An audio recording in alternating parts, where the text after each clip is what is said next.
Olá, você que acompanha o canal da Revista Master Oficial. Muito obrigado por você estar aí, e você que está chegando agora, seja muito bem-vindo também, seja muito bem-vinda. Esse é o canal da Revista Master, o programa direto da redação, é um quadro onde a gente convida nossos amigos da arte marcial, pessoas ilustres e pessoas queridas. E hoje eu estou com uma pessoa aqui muito especial, para lá de especial. Ele é o técnico da seleção brasileira de taekwondo, de para-taekwondo. É isso aí, meu amigo Alan Nascimento. Alan, muito obrigado por você ter vindo aqui, pelo seu tempo, que o tempo dele realmente é muito corrido, né? E de muitas atividades com a confederação. Alan, eu quero te parabenizar em nome de toda a equipe da Revista Master e do Taekwondo por você ter levado para Taekwondo como o melhor do mundo. Que é isso, Fábio. Eu que agradeço mais uma vez a Revista Master dando espaço para o Taekwondo, né? E Taekwondo Paralímpico. Né? Eu acredito que você seja das revistas que nós temos, falando de arte marcial e tudo mais, vocês sempre estão dando visibilidade para a gente desde o comecinho. Eu sou muito grato, né? Acho que em nome da Confederação, em nome de toda a equipe do Para-Taekwondo brasileiro, ou do Taekwondo Paralímpico, né? Pode falar das duas maneiras, por vocês darem este espaço para a gente estar falando sobre essa modalidade do Taekwondo, dentro do Taekwondo, que está bombando no mundo, né? Segundo ano seguido, 2021 encerramos com a melhor seleção de Taekwondo Paralímpico do mundo. Somos a equipe campeã dos Jogos Paralímpicos. Sim. De Taekwondo. E o ano passado nós fomos eleitos pela WT no Grand Prix final, que tem a noite de gala, como a melhor confederação que tem o para-taekwondo dentro. Então a CBTKD foi eleita a melhor confederação de taekwondo que administra para taekwondo. Bacana, nossa, que legal. E qual que é a diferença, assim?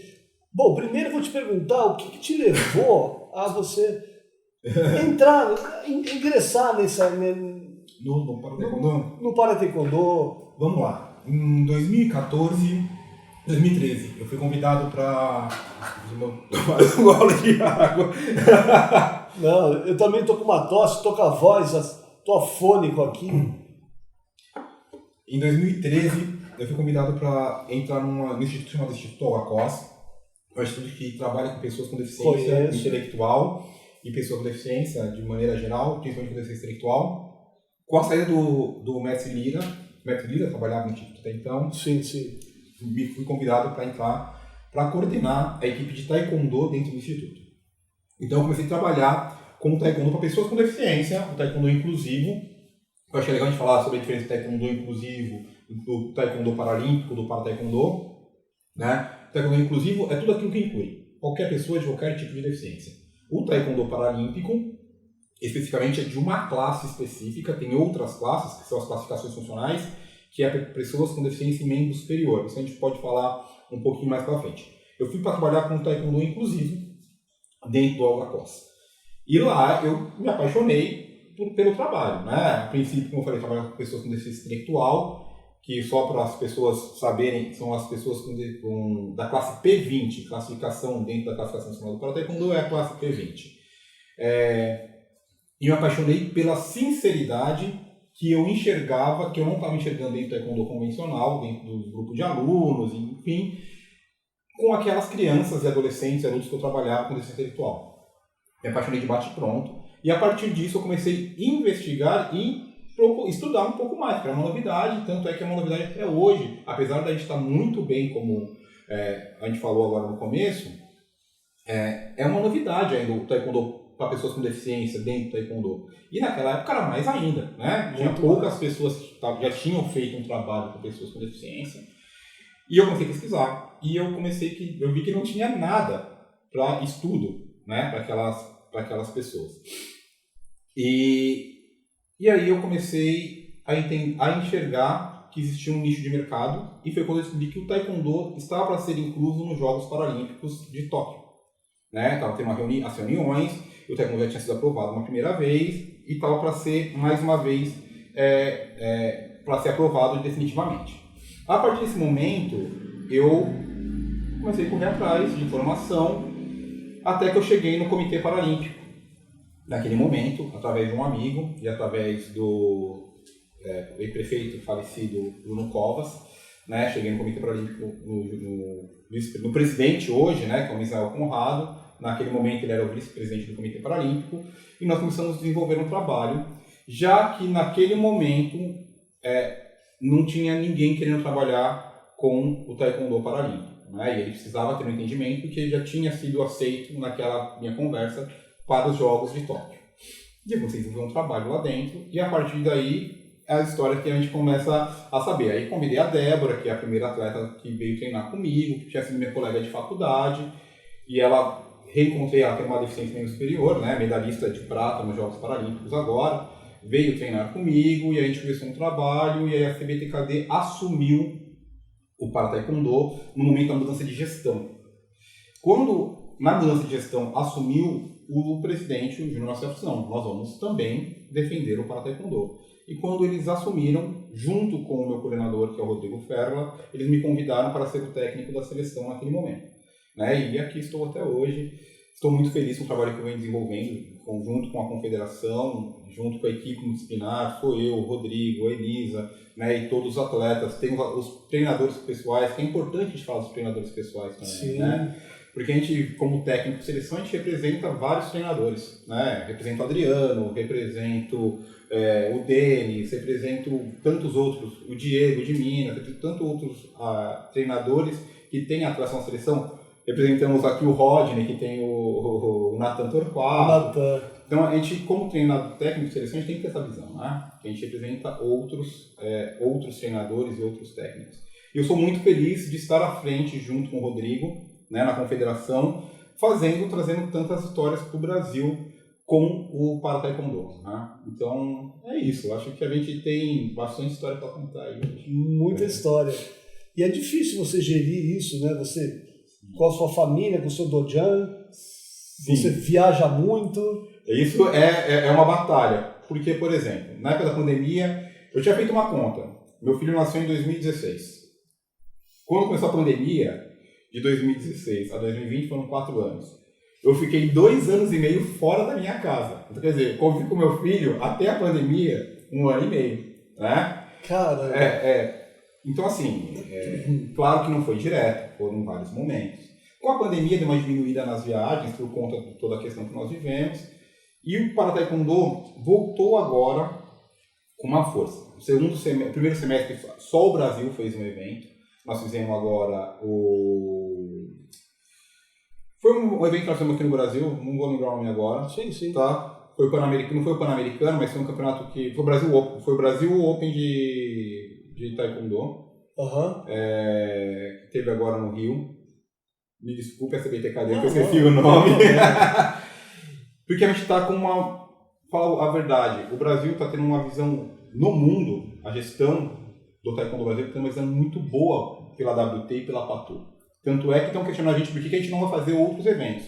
Nos foi fornecida a possibilidade de fazer o Campeonato Mundial de Para-Taekwondo no Brasil. Isso nunca tinha sido oferecido para o Brasil, um campeonato de uma grandiosidade tão grande. Só que, infelizmente, é um valor exorbitante que se cobram de nós para fazer um evento. Então, assim, a confederação, claro que enxergou que nesse momento não era o momento de investir num evento desse tamanho. Existem coisas mais importantes para serem investidas no Taekwondo Nacional. Então, a gente teve só um primeiro evento neste ano que foi no Brasil, e nesse segundo semestre colocaram todos os eventos da WT. E aí tinha uma dificuldade que a gente veio discutindo, eu e o Rodrigo, nessa viagem, a viagem que a gente veio, por que as pessoas não querem fazer o evento para Taekwondo? Porque não é obrigatório. E ainda não se dá um lucro. Né? E a gente tem que pensar como uma empresa, como uma gestão. Sim. Você quer um evento, você tem que lucrar com ele. Claro. E o Para-Taekwondo não dará o lucro do investimento que se faz. Porque não é só você pagar a chancela do evento. Você paga a chancela do evento, você tem que pagar a viagem do presidente, da PATU, ou da WT, tem que ser hotel 5 estrelas, numa classe específica. Não é tão simples se fazer um evento. Não, comprei a chancela, vou fazer evento. Não é assim. Fora toda a administração de evento, comprar medalha, locação de tatame, sistema eletrônico, um colete, arbitragem. Existe toda uma logística para fazer um evento que fica muito caro. Então, os países que aceitaram fazer, se aceitaram no segundo semestre. Então, ficou um calendário muito extenso no segundo semestre. A gente estava conversando nos bastidores. Eu vou ficar praticamente, a seleção fica 15 dias em casa, 15 dias fora, 15 dias... E ainda mais que esse é um ano de jogos para pan-americanos, né? O Brasil é o país que tem mais atletas classificados, mais uma vez o Brasil se destacando. Dentro da América, nós temos 19 atletas classificados para os Jogos Pan-Americanos, de no máximo 20. Então, nós temos 19 classificados. Então, é um ano muito corrido de eventos, então eu tenho que administrar. Então, com a pandemia, me ajudou a ter um pouco mais de tempo com minha família. Né? Não estou reclamando, não.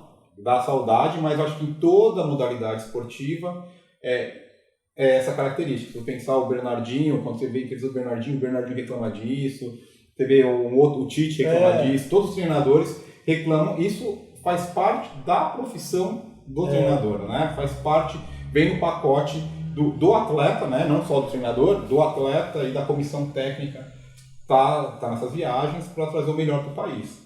Interessante. Será que, não sei se é uma ideia ingênua, mas assim, às vezes investir na iniciativa privada, na busca de captação com iniciativa privada para um evento desse, porque assim, uma empresa que está ajudando uma pessoa que tem portador de uma necessidade especial a ganhar uma medalha, ela é bem vista no mercado, né? Será que isso não falta um investimento nisso, de energia? Vamos lá, Fábio. Vou te dar uma visão. É que eu não conheço. Uma visão que eu Sim. pensava dessa maneira. Eu tive uma discussão com um atleta, só assim, uma conversa com um atleta sobre investimento. Aí eu vou entrar um pouco no futebol. Por que o futebol é a modalidade que mais tem investimento de privado como modalidade esportiva? Tem visibilidade. Porque tem visibilidade. Ele não está só nos 90 minutos de campo. Quanto que custa 90 minutos Hoje se mudou um pouco da mídia por causa da internet, mas hoje ainda a TV aberta é o que mais tem visibilidade. Quanto custa hoje uma mídia, uma TV aberta? Sei lá, quantos milhões vai custar 90 minutos de mídia? No campo de futebol, ele está 90 minutos ali, a marca dele impressa. Só que não é só os 90 minutos. A semana inteira vai falar sobre o futebol, então a semana inteira a marca dele está associada àquilo.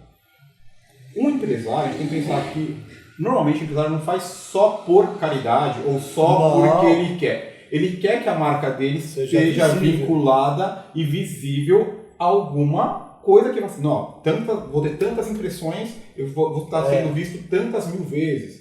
Por isso que a importância do engajamento hoje nas mídias sociais. Vou ter tanta credibilidade. Ou na revista Master, por exemplo, a minha marca está na revista Master. Quantas pessoas estão vendo minha marca na revista? É isso que o empresário quer ver. Também é para o atleta isso. Ele pode pensar para o lado social, ele pode visualizar para o lado social. Mas o empresário quer ter um retorno daquele investimento. Ele pensa como um investimento. Então, eu não sei se teria esta intenção, se não fosse só pelo social. A não ser que seja uma empresa que queira tirar uma certificação específica de incentivo social, eu falo, então eu vou fazer um incentivo naquele atleta ou naquele evento, né? Como não tem mídia, o Taekwondo é uma realidade, não só o Taekwondo, tirando o Jiu-Jitsu, que hoje tem um canal Combate aí, né? Que fala o tempo todo, do MMA, que fala o tempo todo, as outras artes marciais têm uma visibilidade muito baixa dentro da grande mídia. Né? Dando canais como a revista Master, ou um ou outro canal que dá visibilidade para outras artes marciais, escasso. É escasso isso. Então, é um pouco, eu não sei se pro empresário seria interessante.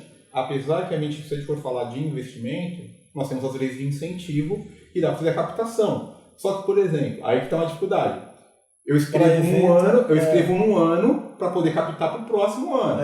Então eu teria que conseguir a concessão este ano, para conseguir a aprovação no Ministério do Esporte, para o Ministério do Esporte aprovar, para a empresa incentivar. Que aí o incentivo é diferente do patrocínio. Do imposto. Isso. Que aí o incentivo é diferente do imposto. Que também é interessante para a empresa. É um dinheiro que vai estar perdido para ela e ela incentivar.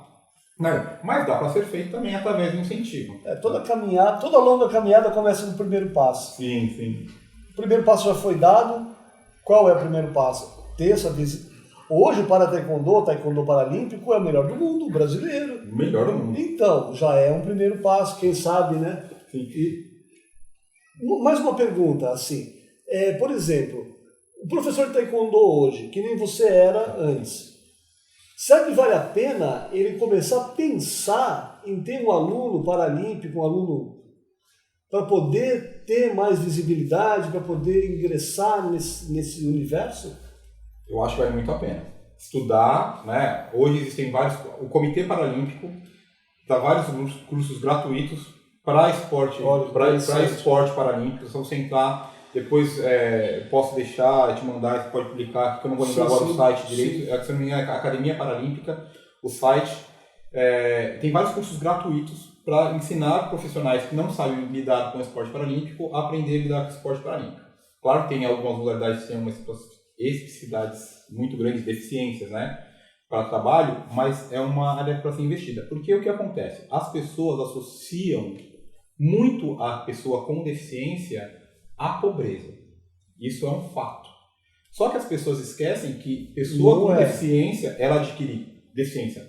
Rico adquire deficiência e rico também tem filho com deficiência, né? Ou com um transtorno do espectro autismo, porque já existe um estudo, pessoas com síndrome de Down e com transtorno do espectro autismo são pessoas de pais que têm uma idade um pouco mais avançada, que foram pais após os 35 anos, existem vários estudos dizendo isso, são pessoas que teoricamente estão mais estabilizadas financeiramente. Então, não é só um nicho para você investir como esporte, é um nicho para você investir como negócio. Vou trabalhar, tenho na minha academia um horário específico para pessoas com deficiência intelectual. Tem uma academia perto do meu bairro, aqui na Vila Zelina, que foi o fundador, foi um dos fundadores, foi presidente agora chama Virtus, né? Antes chamava Inas, agora chama Virtus, que é uma federação mundial das pessoas com deficiência intelectual que é vinculada ao Comitê Paralímpico. É uma academia que tem aula só para criança com deficiência intelectual. Maravilha. E a academia é lotada de criança e o valor da mensalidade não é o mesmo valor, é um valor diferente, porque você está vendendo um serviço diferente. É mais caro. É mais caro, porque você está vendendo um serviço especializado. Você tem que ter um outro tipo de tratamento, um outro tipo de instrução. Sim, então é interessante investir, não só porque o Taekwondo Paralímpico está bombando, e agora, recentemente, até bom a gente estar falando disso, foi incluído a classe, saiu e voltou a classe P20, que é deficiência intelectual, nos campeonatos internacionais de Taekwondo Paralímpico. Foi incluída a classe de cadeirante, pessoas de baixa estatura, que é o nanismo, né? Que agora não pode mais usar o termo anão, que agora se tornou um termo pejorativo. Então, pessoas com nanismo, baixa estatura, foi incluído. Pessoas com cadeirantes, baixa estatura, e voltou a pessoas com deficiência intelectual. E o interessante que a maior parte que me procura, quando quer falar um pouco sobre o tema de para-taekwondo, professores têm alunos, que não e a gente não tinha, e foi incluído para este campeonato mundial que vai ser agora no México. Pessoas com autismo. Olha! Pessoas com transtorno do espectro autismo. Então agora vai abranger muitas pessoas com deficiência, né, e com um tipo de transtornos específicos, que no caso do espectro autismo para trabalhar com o Taekwondo. Por exemplo, as APAES tem muita pessoa com autismo. Quem quer fazer um trabalho ou social, ou trabalhar, oferecer um serviço para pessoas com deficiência, é um mercado de trabalho. É um mercado de trabalho. Inclusive, eu falei numa palestra na universidade em Santa Catarina, que trabalhar com pessoas com deficiência é uma especialização interessantíssima, porque poucas pessoas sabem lidar com este público com deficiência. Claro que cada deficiência exige um tipo de trabalho. Eu vou trabalhar com cadeirante, é um tipo de trabalho que tem que fazer, tem que entender algumas coisas da fisiologia e da anatomia humana para trabalhar com a pessoa. Vou trabalhar com pessoas com deficiência intelectual, tem que entender, por exemplo, com síndrome de Down, frouxidão ligamentar, várias outras hipotonias. Tem que ter um cuidado especial. Tem que ter um cuidado, você tem que conhecer um pouco disso, tem que estudar para que você não cometa nenhum tipo de absurdo que possa lesionar aquela pessoa, né? Então, mas é um nicho de mercado, porque pessoas, nem toda pessoa, que nem eu falo, o filho do Jô Soares tinha autismo. Era um autista. O filho do Marcos Mion é autista. Ah, não sabia. O filho dele ele tem um filho autista. Ele não vai querer colocar o filho dele para treinar num projeto social, muito provavelmente. ele vai querer colocar o filho dele para treinar ou numa academia especializada ou num profissional que tem o personal fight ou que tem o personal trainer. E ele vai atravessar a cidade para chegar nessa academia para chegar nessa academia para levar o filho dele. Então, é um nicho de mercado. É um nicho de mercado. É um nicho de mercado. Bom. É que as pessoas associam somente a pobreza, mas não é só pessoas. Não é uma ilusão. Sim, é que existe muito incentivo governamental para pessoa com deficiência, mas é uma ilusão. E eles precisam. Eles precisam muito. Claro que os projetos sociais são importantíssimos, não é isso que eu estou falando. O que eu estou falando é que também é um nicho de mercado. Sim. É um nicho de mercado. Claro. Me fala do Alan Nascimento antes do Paralímpico e o Alan Nascimento agora, como pessoa. O que você mudou? Vamos lá. É muito pertinente essa sua pergunta, Fábio, porque assim, primeiro que mudou minha visão completamente dentro do Taekwondo e como ser humano. Né? Primeiro que eu tinha uma visão da pessoa com deficiência. Eu acho que eu tinha a visão que 90% da população tem. Que a pessoa com deficiência é uma pessoa limitada, que ela não tem condições de fazer nada, que não pode, a pessoa cadeirante, não, cuidado, ela não pode mexer no computador aqui, porque muitas vezes essa era a minha visão, né? Quando eu entrei para o esporte paralímpico, eu enxerguei que a pessoa, ela só tem uma deficiência, por exemplo, ela não tem um braço, ela pode executar qualquer função, ou adaptada ou não, com outro braço. Vou dar o exemplo da Débora, que foi, né, uma coisa que a Débora, ela tem um coto e o coto dela é um pouco longo, então ela tem a dobra do cotovelo. Quando ela vai comer, ela tem que cortar uma carne, que a gente tem o cuidado para cortar a carne. Não vai cortar a carne pra mim. Ela coloca o garfo aqui, segura e corta a carne dela. Dentro do Comitê Paralímpico, quando a gente está em Camp Training, a gente vê pessoas que não têm os dois braços, a gente vê as pessoas comendo com os pés. E a deficiência, a gente enxerga a deficiência, eu vejo que, né, na verdade eu vejo que a pessoa tem deficiência, mas eu não enxergo a deficiência mais. Porque qualquer coisa que você fala assim, qualquer coisa que aquela pessoa, que eu achava que aquela pessoa não podia fazer, eu tenho certeza que ela pode. Desde que ela seja estimulada pela família, né, e que ela queira fazer, ela consegue fazer. Claro que nós temos alguns tipos de deficiência que a pessoa está na cama, está vamos dizer assim, vegetativa ali, né? Ela tem que ter um cuidado um pouco maior, da pessoa dar alimento na boca. Às vezes ela realmente é limitada ao extremo. Aí é um caso muito específico. Mas eu vou contar o caso, que é uma coisa que está se vendendo muito. Dentro do Olga tem uma aluna chamada Mônica. Ela foi minha aluna do Olga.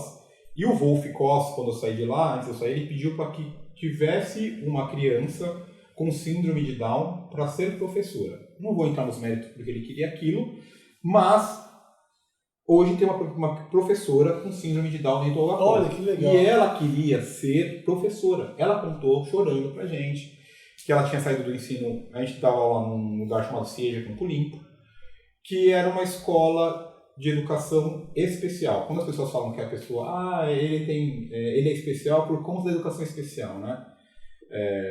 Então ela estava naquela escola, que foi o ensino fundamental, e no ensino fundamental ela foi para o ensino médio, e para o ensino médio ela foi para o ensino médio convencional, não foi para o ensino médio de educação especial. E que ela queria estudar e ela queria aprender, porque ela tinha como exemplo um professor que era dessa escola, que é o Billy, que era professor de arte. Ela queria ser professora de arte. E ela queria se formar para fazer a universidade, para ser uma professora como o professor Billy, né? E ela chegou na escola e foi decepcionada, porque ela queria aprender e a professora falava para ela assim, não, você não precisa aprender. Você vai passar de qualquer jeito. Mônica, não, para que você quer aprender? Você não precisa, é só você fazer a prova que você vai passar de ano. E ela contava, porque a gente tinha um momento de convivência dentro das aulas com o psicólogo, e ela contou isso chorando, e aquilo me comoveu muito. E quando veio essa proposta, eu tinha alunos mais capacitados com síndrome de Down para se tornar professor. Por que eu não juntei a fome com a vontade de comer, né? Falei assim, bom, a Mônica quer ser professora. Ela não é a pessoa hoje mais capacitada que eu tenho dentro. Mas é que tem mais vontade. Mas é que tem mais vontade. E eu realizei o sonho de uma pessoa. Hoje ela é professora da Instituto Olga Costa. Claro que todo o trabalho feito para ela se tornar professora não foi por mim, mas quem indicou naquele momento foi eu. Quem formou ela professora foi o professor Ranieri. E ela hoje é professora no Instituto Água Costa. Então a gente conseguiu realizar. Então ela consegue ter uma profissão. Você vai ver vários documentários de pessoas com síndrome de Down, morando em repúblicas com pessoas com síndrome de Down, com cuidado um pouco mais supervisionado pelos pais, pela família, mas conseguem ter uma vida mais normal que convém aos nossos olhos, né? Tem uma vida mais natural, porque é uma coisa que foi se percebendo. Antigamente, a pessoa com síndrome de Down tinha uma expectativa de vida muito baixa. Hoje, você vê a pessoa com síndrome de Down envelhecendo. Então, normalmente, como eu falei, os pais são pais mais velhos, normalmente, de pessoas com síndrome de Down. Então, a morte dos parentes é muito provável que seja primeiro que aquela pessoa. Nossa, é complicado. E é complicado. Se eu não preparar essa criança, esse adolescente, para ter uma vida independente, como que ela vai ser? Como que ela vai se fazer? Então, hoje a gente consegue enxergar, e hoje o estudo, a pedagogia, tudo está se fazendo porque essa pessoa que a gente consiga enxergar essa pessoa com mais naturalidade, que é o correto, né? Que a gente sai um pouco do capacitismo ali. Então, me fez ter essa visão. Eu tinha essa visão do coitadismo, né, do vitimismo e tal. E hoje não, hoje a visão é totalmente diferente, não, que todo mundo é capaz de qualquer coisa, desde que tenha as suas adaptações. Eu falo, tem um amigo que dá aula, tem skate adaptado, e ele tem um menino que é muito famoso, que faz até várias entrevistas, podcasts e um monte de coisa, que é baterista de uma escola de samba. E eu não sei tocar nada. Ele tem uma habilidade muito maior que a minha. Agora você fala assim, nossa, ele não tem os dois braços, não tem as duas pernas e toca bateria. Ele fez a adaptação das baquetas para tocar bateria no braço dele. E ele toca. Então, assim, uma pessoa ela pode se adaptar a qualquer coisa. Então, minha visão mudou bastante em relação a isso.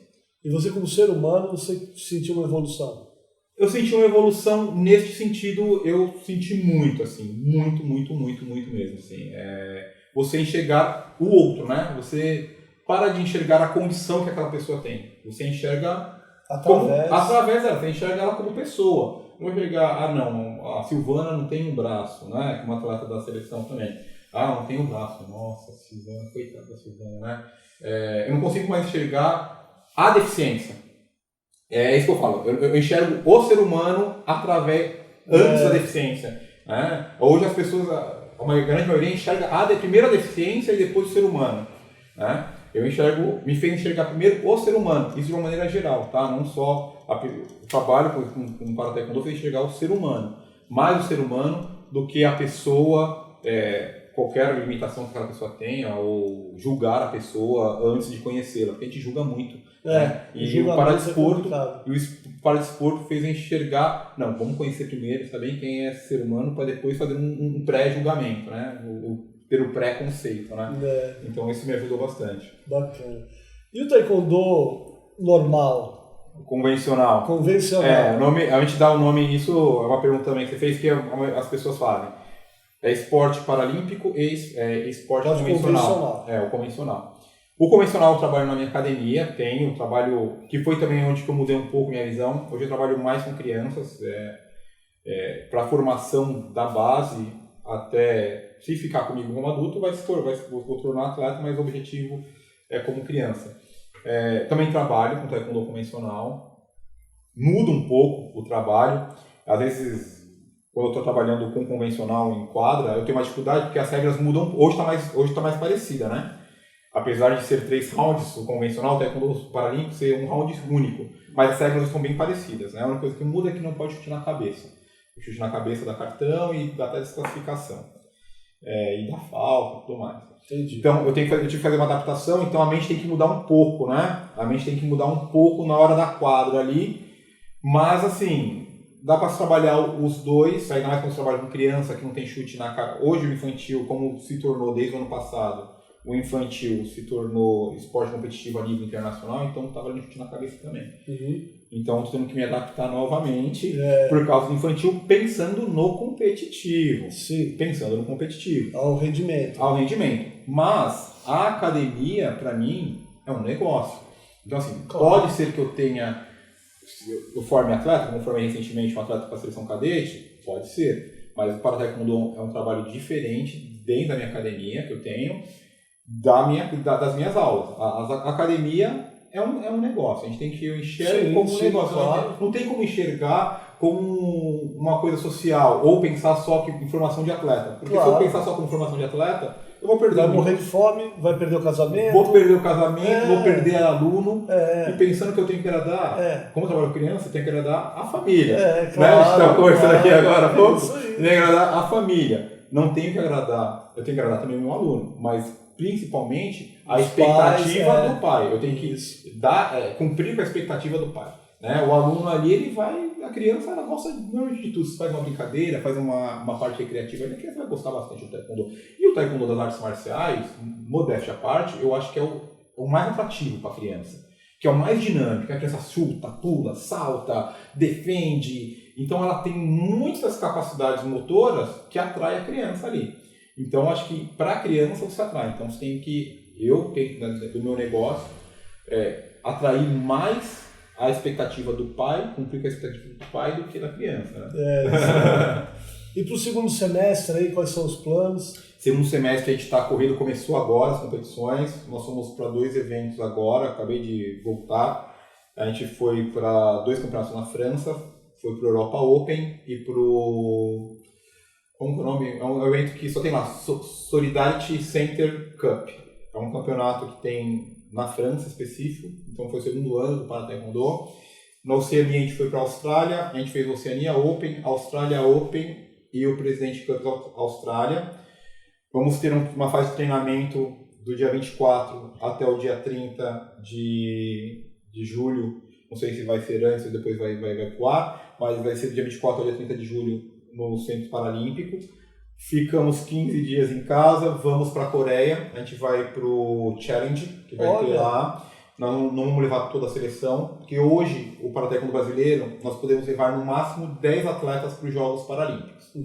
Nós temos 7 classificados, então a gente não tem direito de levar mais nenhum atleta para o qualificatório, porque a gente já cumpriu a cota de atletas. Então a gente está tentando classificar mais 3 pelo ranking internacional. Todos os nossos atletas estão classificados pelo ranking internacional. Então você vê que o Brasil está muito à frente. Hoje nós somos o país que temos mais atletas classificados pelo ranking internacional para os Jogos de Paris. Caramba! E nós estamos tentando classificar mais 3. Então nós vamos rodar com essa equipe pequena de 3 atletas.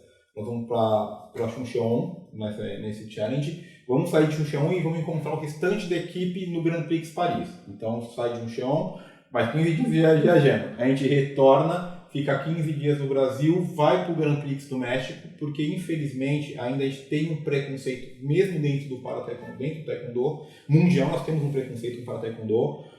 A Federação Italiana não quis aceitar o Para-Taekwondo no Grand Prix de Roma. É a única cidade, é o único país que não está aceitando esse evento de Para-Taekwondo por conta do preconceito em relação à deficiência. Na Itália?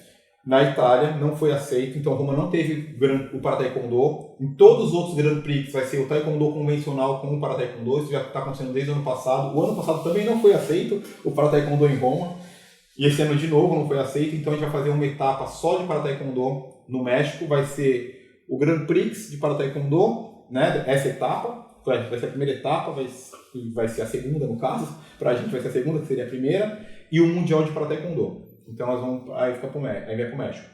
Volta, fica um tempo no Brasil, começa a fase de treinamento, a gente vai para a China, para o campeonato, para um outro Grand Prix na China, volta, fase de treinamento, campeonato pan-americano, Jogos Pan-Americanos, para Pan-Americanos, que vai ser em Santiago, de 24, de 17, não, Chile, Santiago, de 17 a 26 de outubro. A gente sai de lá e vai de novembro. A gente sai de lá e vai para o Grand Prix final em Manchester para fazer a última etapa. E aí se encerra o ciclo paralímpico.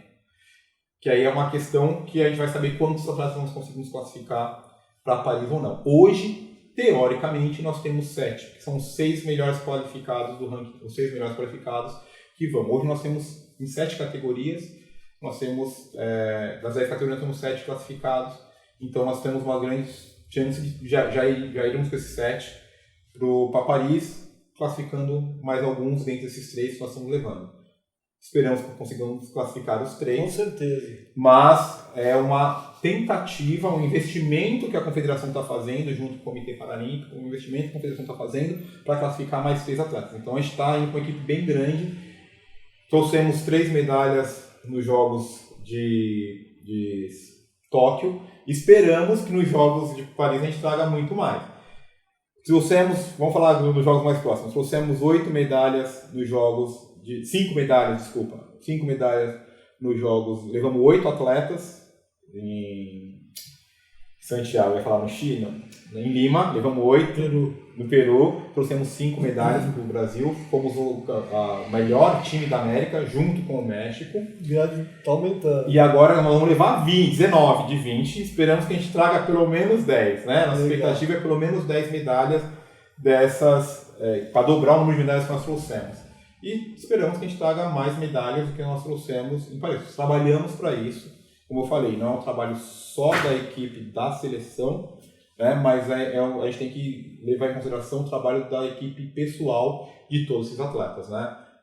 Eu sempre falo que eu represento muito mais que só a confederação e a equipe multidisciplinar da confederação. A gente representa os treinadores pessoais desses atletas. Né? A gente tem que sempre levar em consideração. É muito fácil levar o mérito do trabalho. Tem o meu mérito, claro, isso não tenha dúvida. E eu sei o meu mérito. Mas o treinador pessoal que está diariamente também tem o mérito dele e a gente tem que trazer isso e falar dessas pessoas também. É isso aí. Quem quiser treinar com você lá na Moca, deixa o seu endereço. Nós estamos na Rua Padre Raposo, 837, primeiro andar, no Clube Parque da Moca. É um clube que vai completar 100 anos o ano que vem, 2024 completa 100 anos, é um clube centenário. É o clube onde o Muricy Ramalho começou treinando, foi o técnico do São Paulo, tem foto dele lá no clube e tudo mais. E é só ir lá, o telefone pode entrar em contato com o telefone pessoal, é o 11 981 90 0660. Lá a gente trabalha com o taekwondo convencional e com o taekwondo paralímpico. Quiser entrar em contato comigo para também ter mais esclarecimentos sobre o para-taekwondo, pode entrar, a gente está aberto, sempre deixei aberto e eu tenho certeza que eu vou sanar todas as suas dúvidas se você precisar. E se quiser entrar em contato com vocês e você quiser falar comigo, perfeito, a gente pode dar... O seu Instagram? Meu Instagram é Coach Alan Nascimento _. Coach Alan Nascimento, não, underline é da academia, é só Coach Alan Nascimento. @Coach Alan Nascimento, todas as minhas redes sociais é @Coach Alan Nascimento. Legal, Alan. Muito obrigado, você é um cara muito ocupado. Foi uma honra ter você aqui com a gente. Pelo seu tempo, né? Maravilha. E já sou seu fã há muito tempo. E parabenizo mais uma vez todos os atletas, os treinadores. Eu estive com o Natan Torquato. Nós fomos no Arnold, né? Um abraço, Natan. E é isso aí. Vou convidar o Natan para vir para cá. Tem que convidar. Tenho certeza que o Natan virá. Tenho certeza absoluta que ele virá. E eu que agradeço, Fábio, eu que sou fã de vocês, porque vocês abriram um espaço onde poucas pessoas abriram. E é importante a gente estar podendo falar do para-taekwondo, do taekwondo paralímpico, falando do taekwondo de uma maneira geral, né, e estar falando sobre o que está acontecendo, vocês sempre dando visibilidade pra gente, visibilidade para os atletas. Obrigado. A revista não dá visibilidade só para o taekwondo, mas para todas as artes marciais. O trabalho que você faz é importantíssimo para as artes marciais no Brasil. Eu que tenho que te agradecer. Eu que agradeço, imagina. E você que ficou até agora, muito obrigado pela sua audiência. Espero que seja muito útil. Aqui o Alan falou muita coisa boa, deu muita dica. Espero que você tenha absorvido bem e que seja útil para você. Ok? Não se esqueça de dar o joinha, né? O like, compartilhar. Compartilhe com seus amigos, ajuda aqui o nosso canal, que a gente vai estar sempre melhorando, ok? Maravilha, é isso aí. Até a próxima. Valeu!